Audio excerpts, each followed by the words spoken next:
আসসালামু আলাইকুম। সংবাদে আপনাদের সবাইকে স্বাগত জানাচ্ছি। আমি ফিরোজ তোহা। শুরুতেই সংবাদ শিরোনাম। বাংলাদেশের সর্বশেষ গুরুত্বপূর্ণ আপডেট সংবাদে আপনাকে স্বাগত। শুরুতে সংবাদ শিরোনাম, পরে বিস্তারিত। শুরুতে জানাবো, 2 পুলিশ পরিদর্শকের দেশ থেকে নিষেধাজ্ঞা। ঘুষ বাণিজ্য এবং ক্ষমতার অপব্যবহার, কোটি কোটি টাকার জ্ঞাত আয়ের বহির্ভূত সম্পদ অর্জনের অভিযোগ থাকায় পুলিশের পরিদর্শক মোল্লা রাশেদ খালেদ ও মোহাম্মদ রেজাউল হক এবং তার স্ত্রী তুরিনারা বেগমের দেশ থেকে নিষেধাজ্ঞার আদেশ দিয়েছে আদালত। এরপর জানাবো, বাংলাদেশ থেকে আরও জনশক্তি নিতে সৌদিকে আহ্বান জানালো স্বরাষ্ট্র উপদেষ্টা। বাংলাদেশ থেকে আরও বেশি জনশক্তি নেওয়ার আহ্বান জানিয়ে সৌদি রাষ্ট্রদূতকে বাংলাদেশের পক্ষ থেকে অনুরোধ করেছেন লেফটেন্যান্ট জেনারেল মোহাম্মদ জাহাঙ্গীর আলম চৌধুরী। বুধবার 9 এপ্রিল সচিবালয়ে স্বরাষ্ট্র উপদেষ্টার অফিস কক্ষে সৌদি আরবের বিদায়ী রাষ্ট্রদূত ইসা বিন ইউসুফ বিন আলদু হাইলেনের সঙ্গে সৌজন্য সাক্ষাৎকারে সব কথা বলেন তিনি।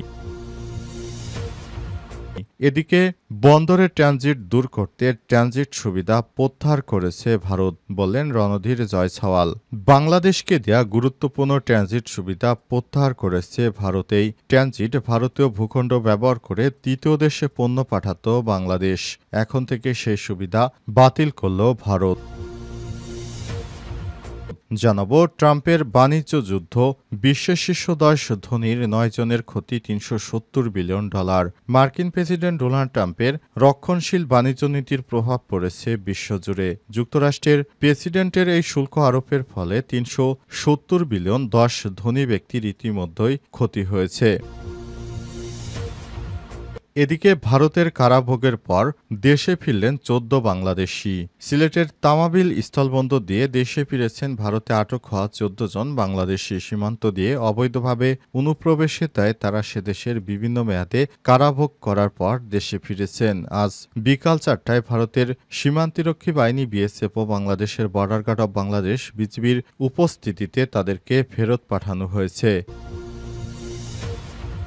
এবং সর্বশেষ জানাবো, হু করে কমছে বিশ্ববাজারে তেলের দাম। পাল্টাপাল্টি শুল্ক আরোপের জেরে ফের চরমে উঠেছে যুক্তরাষ্ট্র চীনের বাণিজ্য যুদ্ধ। এর প্রভাব পড়তে শুরু করেছে বিশ্ববাজারের জ্বালানি তেলের চাহিদা নিয়ে উদ্বেগ তৈরি হয়। বিগত 4 বছরের মধ্যে সর্বনিম্ন পর্যায়ে নেমে এসেছে জ্বালানি তেলের দাম। বুধবার 9 এপ্রিল ব্যারেল প্রতি ব্রেন্ট ক্রুডের দাম $4.02 বা 6.60% কমে $58.80 নেমে এসেছে। প্রিয় দর্শক, এতক্ষণ শুনছিলেন সংবাদ শিরোনাম, এবারে বিস্তারিত।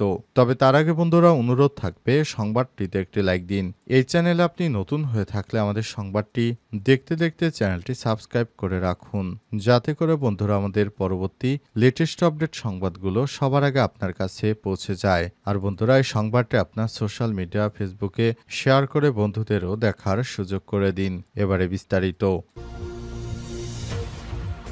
2 পুলিশ পরিদর্শকের দেশ থেকে নিষেধাজ্ঞা। ঘুষ বাণিজ্য, ক্ষমতার অপব্যবহার, কোটি কোটি টাকার জ্ঞাত আয় বহির্ভূত সম্পদ অর্জনের অভিযোগ থাকায় পুলিশ পরিদর্শক মোল্লা রাশেদ খালেক, মোল্লা রেজাউল হক এবং তার স্ত্রী তুরিনারা বেগমের দেশ থেকে নিষেধাজ্ঞা দিয়েছে আদালত। বুধবার 9 এপ্রিল ঢাকার মেট্রোপলিটন সিনিয়র স্পেশাল জজ জাকির হোসেন গালিবের আদালত দুদকের আবেদনের পরিপ্রেক্ষিতে আদেশ দেন। দুদকের জনসংযোগ কর্মকর্তা আক্তারুল ইসলাম এই তথ্য নিশ্চিত করেছেন। দুদকের পক্ষ থেকে সংস্থাটির উপপরিচালক মোহাম্মদ মাহমুদুর রহমান তাদের দেশ থেকে নিষেধাজ্ঞা চেয়ে আবেদন করেছে।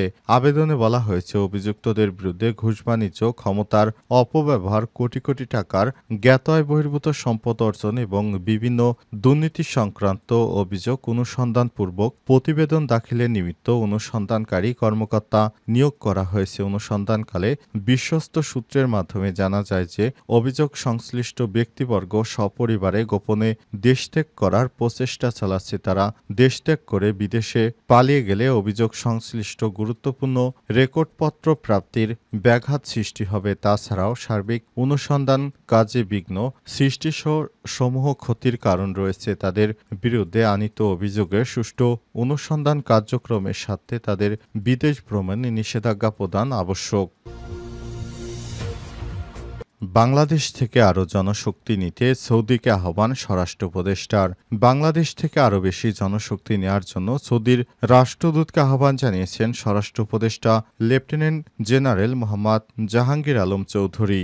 বুধবার ৯ এপ্রিল সকালে সচিবালয়ে স্বরাষ্ট্র উপদেষ্টার অফিস কক্ষে সৌদি আরবের বিদায় রাষ্ট্রদূত ইসা বিন ইউসুফ বিন আল দুলাইনের সঙ্গে সৌজন্য সাক্ষাতে আহ্বান জানান তিনি। বৈঠকে সৌদি আরবে বসবাসরত বৈধ পাসপোর্টবিহীন ৬৯,০০০ বাংলাদেশি নাগরিকের অনুকূলে পাসপোর্ট রি-ইস্যু সংক্রান্ত বিষয়াদি সহ পারস্পরিক স্বার্থসংশ্লিষ্ট বিভিন্ন বিষয় নিয়ে আলোচনা হয়। বৈঠকের শুরুতে রাষ্ট্রদূতকে স্বাগত জানিয়ে উপদেষ্টা বলেছেন, সৌদি আরব বাংলাদেশের উন্নয়নে অন্যতম বৃহত্তর অংশীদার। সুতরাং সৌদি আরবকে পাশ কাটিয়ে কখনো বাংলাদেশ এগোতে পারবে না। বাংলাদেশকে সব রকমের সহযোগিতা করবে সৌদি আরব, সেই প্রত্যাশা আমরা করি। সৌদি সরকার বিগত সময়ে বাংলাদেশকে যেভাবে সহায়তা করেছে, আগামী দিনও সেভাবে তাদের সহায়তার হাত বাড়িয়ে দিবে। তাহলে বাংলাদেশের উন্নয়ন সমৃদ্ধি হবে এবং আমরা সৌদি আরব আমাদের যে ধরনের সহযোগিতা করেছে এর জন্য বাংলাদেশের পক্ষ থেকে কৃতজ্ঞতা স্বীকার করেছেন স্বরাষ্ট্র উপদেষ্টা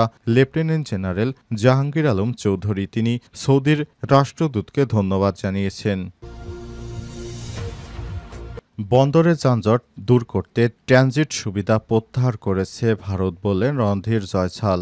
বাংলাদেশকে দেয়া গুরুত্বপূর্ণ ট্রানজিট সুবিধা প্রত্যাহার করেছে ভারত। এই ট্রানজিটটি ভারতীয় ভূখণ্ড ব্যবহার করে তৃতীয় দেশে পণ্য পাঠাতে সহায়তা করত। মঙ্গলবার ৮ এপ্রিল জারি করা সার্কুলার নং ১৩/২০২৫ কাস্টমস এর মাধ্যমে এই সিদ্ধান্ত গ্রহণ করা হয়েছে। ফলে ভুটান, নেপাল এবং মিয়ানমারের সঙ্গে বাংলাদেশের দ্রুত এবং স্বল্প খরচে বাণিজ্য করার একটি কার্যকর পথ বন্ধ হয়ে গেল। এতে আঞ্চলিক বাণিজ্যে বিঘ্ন ঘটার আশঙ্কা দেখা দিয়েছে এবং বিশ্ব বাণিজ্য সংস্থা ডব্লিউপি নিয়মাবলীর অধীনে ভারতের দায়বদ্ধতা নিয়ে প্রশ্ন উঠেছে। এই বিষয়ে বুধবার ৯ এপ্রিল প্রতিক্রিয়া জানিয়েছে ভারত। দেশটির পররাষ্ট্র মন্ত্রণালয়ের মুখপাত্র রণধীর জয়সাল বলেছেন, বাংলাদেশে প্রদত্ত ট্রান্সশিপমেন্ট সুবিধার ফলে আমাদের বিমানবন্দর এবং বন্দরগুলোতে দীর্ঘ সময় ধরে উল্লেখযোগ্য যানজট তৈরি হয়েছিল।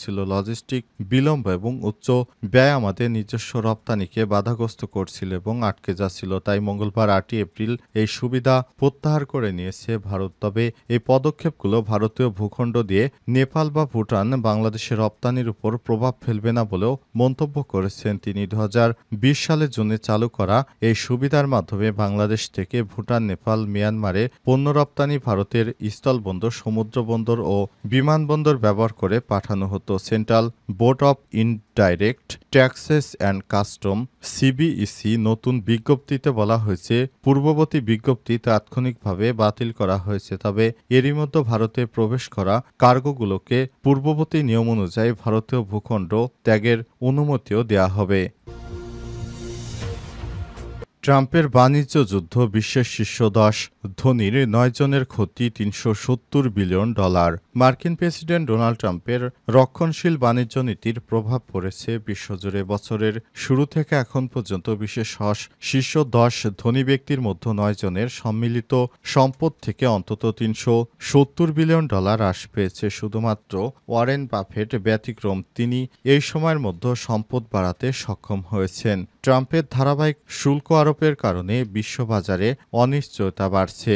চীন, ভিয়েতনাম, তাইওয়ান বিশ্বের গুরুত্বপূর্ণ উৎপাদন কেন্দ্রগুলো যুক্তরাষ্ট্রের উচ্চ শুল্কের কবলে পড়েছে। সব দেশ থেকে লজিস্টিক সুবিধা বাতিল করেছে ট্রাম্পের এই ধরনের কার্যকলাপের ফলে এ সমস্ত রাষ্ট্রগুলো থেকে যেসব পণ্য যুক্তরাষ্ট্রে ঢুকত সেগুলো থেকে সাধারণ জনগণের উপর উচ্চ ট্যাক্স নিরূপণ আরোপ করার ফলে যুক্তরাষ্ট্রের সাধারণ মানুষের উপর এক ধরনের নেতিবাচক প্রভাব পড়েছে, যার ফলে যুক্তরাষ্ট্রে বসবাসরত সাধারণ জনগণের এখন অনেকটাই ভোগান্তি বেড়েছে। এর ফলে বিশ্ববাজারে অনেক রাষ্ট্রই যুক্তরাষ্ট্রের উপরও ট্যাক্স আরোপ করেছে।